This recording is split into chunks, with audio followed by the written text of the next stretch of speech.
Hello there and a warm welcome to you. Thank you for joining us today. This, of course, is the Super Eagles Watch podcast brought to you by Hotspots, the official media partners of the Super Eagles of Nigeria. My name is Victor Godfrey in the company of the best minds. I say this all the time because they are truly the best minds when it comes to talking football. Olawale Adigun and, of course, Babajide Guerrero. Guys, we are still basking in the euphoria, enjoying every single moment. We know what happened. The question now is, what's the next level for the Super Eagles of Nigeria? It's gone. The last time is gone. The victory against Cote d'Ivoire is gone. Just forget it in your mind. Oh my goodness. The next level is... Yeah, because it's good to bask, while it's good to also understand. We enjoy that moment, but savor it, but it is timely. It is very ephemeral. It doesn't stand the test of time. It's gone. And that's the reality of a top-class tournament like this biggest football fiesta that we have. Believe it or not, the players know that, being professionals, that at this level, the game's coming thick and fast. Yep. And as important as it is, we've won that particular one, let it go. Now it is time to think of Guinea-Bissau. There's a difficult team to play in football. That's a team that is playing for pride. Now they know for a fact that they may probably not go through. I think they're out. Yeah.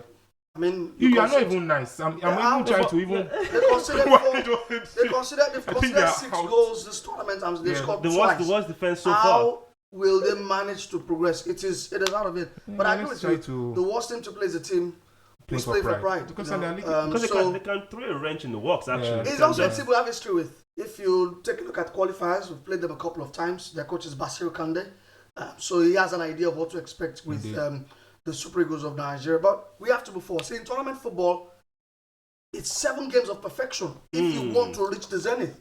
So for every game you play, you move on. You move on with the speed of light. I understand the weight of the victory. I mean, we've beaten those who invited us to come and eat. So I can understand all of that. But in other words, dislodge the landlords. Yes, we have. I had to. You just have to go there. And crucially, our players are top professionals. Yeah. They know the task at hand. They know that they cannot afford to just stay in that moment. You move on and switch on real But the importance of a final victory for us in the group stages is that we would still maintain playing in an area that has a mammoth support in terms of the Nigerian contingent as supporters of the Super Eagles. Indeed, it's important. But, I mean, before we even go to that, I'm going to touch upon that. Just to buttress what Wale said, it's about recovery. The recovery time for a game after a tournament game. The next game we're playing is maybe less 48 hours after that time. The recovery time, the psychology of the team, the morale of the team, the physical conditioning of the team.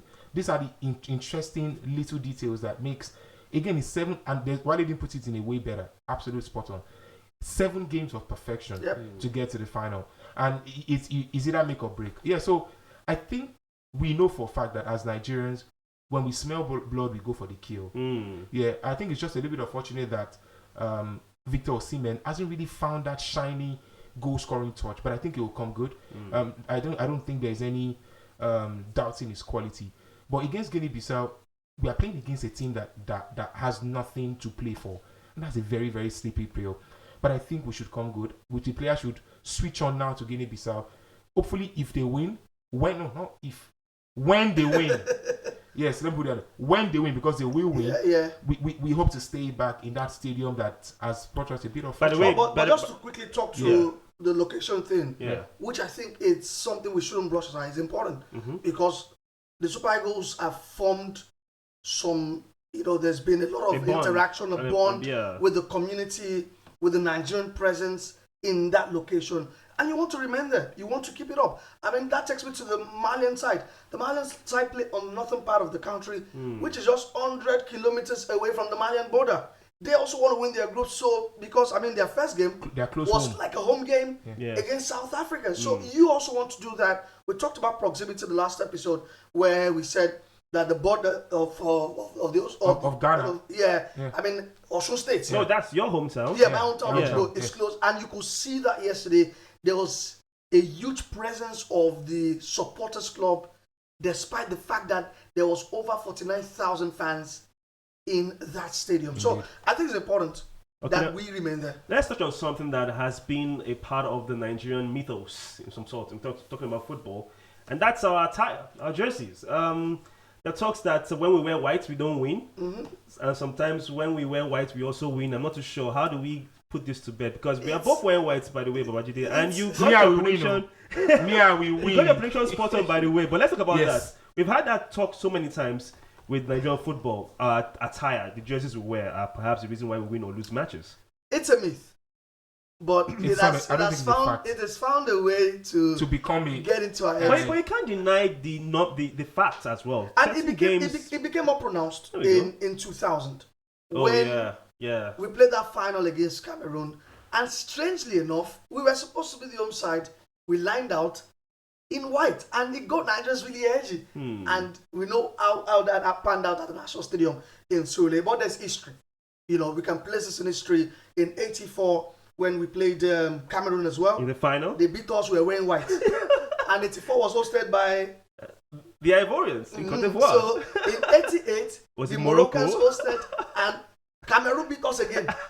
We were white. I think they beat us black, and Lumunda Lawa was the guy who scored our only goal in that final. So, there's a bit of history. But you can also flip it. Look at 2004, Tunisia. We were white, and we beat Cameroon. True. So, it might be a mental thing. It might be a myth, but it's something that has gone into our psyche.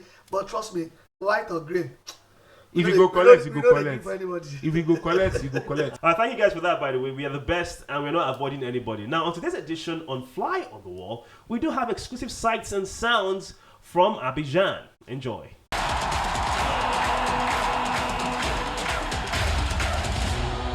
Get a 100% bonus when you recharge your MTN line with your Momo account. Download the Momo app now or dial *671# to enjoy. You're married to a Nigerian? Yeah, Yoruba. You're married to a Yoruba in Nigeria? Nigeria, Egypt. But you are Ivorian? I'm Ivorian. What are you expecting today? Ivorian is victory for us. 2-1. 2 for Ivory Coast, 1 for Nigeria. Nigeria was scoring 1 against the Ivorians. 3-1? Yes. Your prediction 3-1? Touch them 1. Yeah, we've done it before. When they have the likes of Drogba, TOT, yes, we're going to deal with them again. We are dealing with them in their own soil. Nigeria can do it, and we can do it today by the grace of Almighty Allah. We can do it again. We will definitely defeat them 2-1.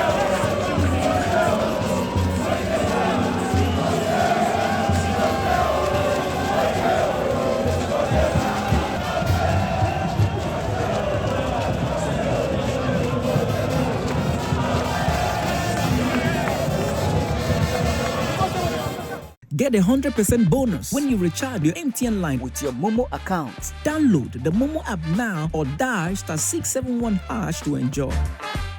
We're still having a great time here. Super Eagles Watch Podcast. Victor Godfrey, Wale, and of course, Babajide Guerrero very much in the studio with me. Guys, and it's time for us to take a look at the performances. Like I said, we were wearing the same dress. I don't know why Wale didn't even dress. Yeah, you didn't get the memo? I switched it. Exclusive pictures of the Super Eagles, dressing room. I mean, that's what you get when you are official media partners. Exclusive of everything. Yeah, and you could tell already that from the way the jerseys were arranged in the locker room, the jerseys were like, we're not going to go for anybody today. Yes. Even the jerseys, not even the players. The jerseys alone. Yeah, they are not like the Ivorians jersey that looked very, very, very tacky. It was looking too bad. And when you get into a dressing room, so rumpled. I was like, how did you people go? Are you people coming from somewhere to play ball? And when you get into a dressing room like that of Super Eagles, it sets the tone. Yeah. I mean, it shows that this is what we are going into. Yes. And you go in there in high spirits. And some even say that, before a game is won, before a game starts, if we either won it or lost it in the dressing room. And you get a feeling that you look at the Super Eagles and you feel like there's a lot of confidence coming from that dressing room. Guys, can we say that there's a special feeling in the air? Are we onto something here? Are we onto something? Do you have that feeling? If sometimes I feel so, and sometimes you also want to worry for the state of the mind of the players. I think it's important for our own expectation as fans, as football lovers, and as Nigerians would naturally be aligned with wanting to win. I mean, we've not won this since 2013. Nobody has had more podium finishes than us. Fact only. But it's high time that we want something, right? And so we have that feeling that maybe this is the time. And the makings are looking good. Wally said something about the white jerseys earlier and the fact that it was in Cote d'Ivoire, and now we played, the country Cote d'Ivoire that we won. So the omens are looking good. So I think the players just have to finally come to the party. And speaking of coming to the party, boy oh boy, were we excited with some of the overall performances. Yes, let's talk about the departments, defense, midfield, and attack. Which impressed you guys the most? It was defense, man. They say defense wins you championships, doesn't it? And what does goals win you? Just games? Goals win you games. But defenses win you championships. Yes. And trust me, the bedrock of this team that we saw. We had a goal scorer who was also a defender, so I guess the defense actually won the game as well. Everybody put in a good shift. But Trustekong led from the back. Indeed. It was also symbolic that he even scored the only goal of the game. Yeah. Calvin Bassey was a beast. Semi Ajayi doesn't get talked about enough, but he was calm and had a great game. Nwabali exuded confidence. Trust. I mean, I could see Nwabali, a new boy inside the squad, telling his senior boys to keep their head. He said he was doing like this. He was telling them to keep their focus. And sometimes in football, you see, we watch these things. Sometimes when you see a goalkeeper, there's some shreds of confidence. There's some little traits that a goalkeeper would have, and you'll be like, okay, maybe this is the guy. And no disrespect to Uzo, but I don't see Uzo doing some things in that. Now look at Nwabali. After the game, do you know what he said? He said he was not even happy with his tournament so far. That he feels he should be doing better. And that is mentality. What could be better than a clean sheet, though? Yeah, no, like in terms of is maybe that's a man who wants to develop. This is a player who has also been famed a bit for trying to play the ball from the back, and he felt that he couldn't do that because I think he was playing to the instructions of the manager. And he feels he wants to do that more, though. Please, don't do that. You're going to say something, Yeah, I was going to say that's another plus for the home front, because he made a case for during our previous episodes. He made a case for it. That lad has played for Enyimba, Katsina United. Yeah, go round FC. So he's the thoroughbred NPFL product. He just went over, now. But I think overall, it's also important to give kudos to the tank, Frank Oyeka. Oh yeah, Dude could go on for like 2 years playing football. He doesn't get tired. He's like he did a job on Frankes here. Indeed. Just like I know did a job on Seko Fofana. And Boga as well. Oh man, that guy was invincible. Let's put Boga right there in his pocket. I think we can check Aino's pocket right now. Yes, I've tried putting that. Okay, bring okay, yeah, there we go. But another player that deserves some mention. Yeah. He came on late on, but we talked about it, sometime. Paul Onuachu.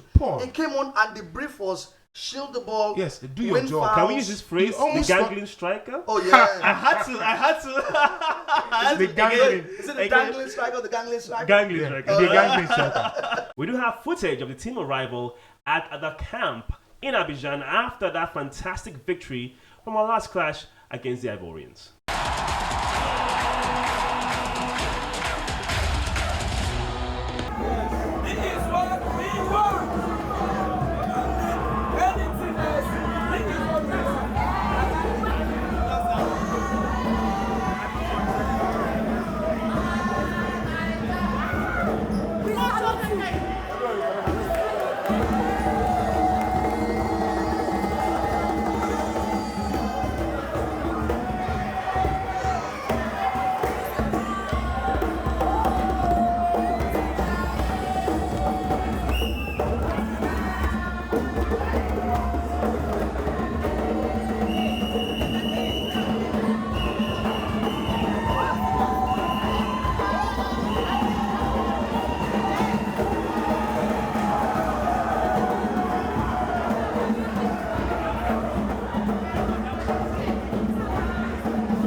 Get a 100% bonus when you recharge your MTN line with your Momo account. Download the Momo app now or dial *671# to enjoy. All right, welcome back to the studios. Super Eagles Watch podcast brought to you by Hotspots. What a fantastic video we just saw. So much fanfare from the fans and supports of the Super Eagles in Abidjan in their camp. Now, guys, it's been amazing. We could talk on for hours, considering tactics and all that. But thank you so much for being a part of this. I'd love to see the wags. Yeah. Okay. Hey, whoa. Easy, Tiger. What do wags mean? Wife and girlfriend. Just wife While, and girlfriend. while they are talking about the wags, Yes. we'll see you guys some other time. Keep it good as a sports fan. It's bye from us. Of course, bye for now.